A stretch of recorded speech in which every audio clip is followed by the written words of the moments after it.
You know how every one of these stories is gonna end, so why do you keep coming back? It's like you enjoy having the same thing repeated to you over and over. It's a sickness, I tell you. The fifth dimension, baby! Home of the greatest imagination! A place that is everywhere and nowhere, depending on perspective. The big problem with being immortal is filling your time.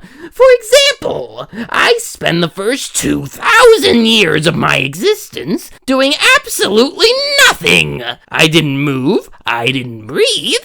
Eventually, simple inertia became tiresome, so I spent the next 2,000 years being saintly and benign, doing only good deeds. When the novelty began to fade, I decided to try being mischievous. Now, 2,000 years later, I'm bored again. I need a change, starting with your death. I shall spend the next 2 millennia being evil. After that, who knows? Perhaps I'll try being guilty for a while. He's changing. Did you honestly believe a fifth-dimensional sorcerer would resemble a funny little man in a derby hat? Would you like to see how I really look? Okay, Superham, you asked for it. You're invulnerable to everything except my magical powers. What do you want? Laughs! You see, for centuries now, I've been pitting my interdimensional magic against schmoes who thought they could go 15 rounds with the old master. You know the stories about genies, imps, leprechauns? You? Yep. After a while, I became bored with basic rank-and-file human dolts. But then you showed up, Superman! You, my friend, are the ultimate challenge! We're going to have very merry games, you and I! A game has rules. Your stunts are just random idiocy. Okay, I'll give you a rule. If you can make me say, spell, or otherwise reveal my name backwards, I'll split until our dimensions come into alignment again.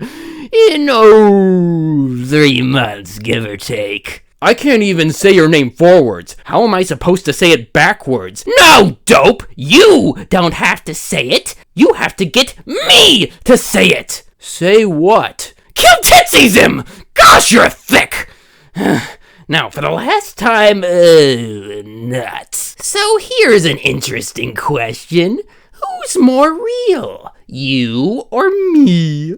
But the answer is obvious, you might say. Except it isn't. How many people know your name? 100? 1,000? 5,000? How many people have seen your face and recognized it? Less than you think, I bet. I was created as a character in 1944. Think about that. Millions of people know my name. Millions of people have seen my face. About half of them are probably already dead. But here I am. Oh, I suppose I don't have a physical body in the same way you do. But does that make me any less real? I don't need a body. I've lived on, and will live on in heads. The heads of the authors who write me. I have no vocal cords, and yet right now you're hearing my voice. I'm living in your head right now. But ideas have no agency. Wrong again, of course.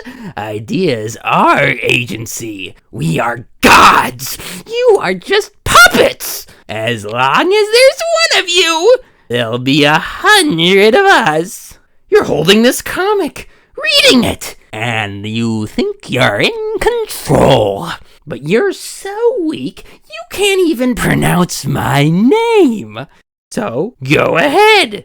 Try it. Mxyzptlk. And when you think of me later, in a minute, in an hour, in a day, or a month, or a year, I'll be alive again. And yet, I can promise with absolute certainty that I will never once think of you. It's all nonsense, of course.